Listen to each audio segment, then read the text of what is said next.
தை அமாவாசையையொட்டி ஏராளமான மக்கள் தங்களது முன்னோர்களுக்கு தர்ப்பணம் கொடுத்து வழிபட்டு வருகின்றனர். தை அமாவாசையை முன்னிட்டு இன்று அதிகாலை முதல் ராமேஸ்வரம் அக்னி தீர்த்த கடற்கரையில் லட்சக்கணக்கான பக்தர்கள் புனித நீராடி முன்னோர்களுக்கு தர்ப்பணம் செய்தனர். தமிழகத்தின் பல்வேறு பகுதிகள் மற்றும் வெளி மாநிலங்களில் இருந்து வந்த பக்தர்கள் அக்னி தீர்த்தத்தில் நீராடி ராமநாத சுவாமி கோவிலில் உள்ள 21 புண்ணிய தீர்த்தங்களில் புனித நீராடி சுவாமி தரிசனம் செய்தனர்.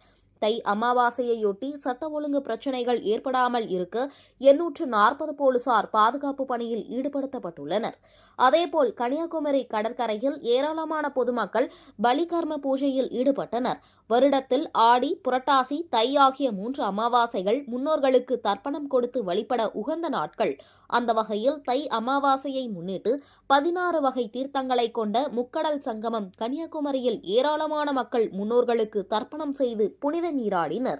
இதேபோல் சென்னை, மயிலாப்பூர், கபாலீஸ்வரர் திருக்கோவில் தெப்பக்குளத்தில் ஏராளமானோர் முன்னோர்களுக்கு தர்ப்பணம் கொடுத்து வழிபட்டனர்.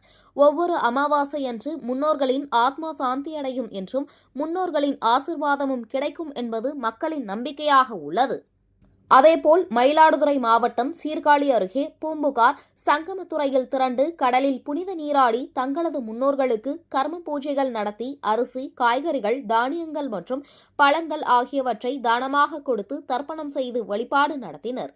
இதேபோல் திருவெண்காடு சுவேதானேஸ்வரர் திருக்கோவிலில் பிரகாரத்தில் அமைந்துள்ள ருத்ரபாதம் அருகே நூற்றுக்கணக்கானோர் தங்களது முன்னோர்களுக்கு திதி கொடுத்து வழிபாடு நடத்தினர்.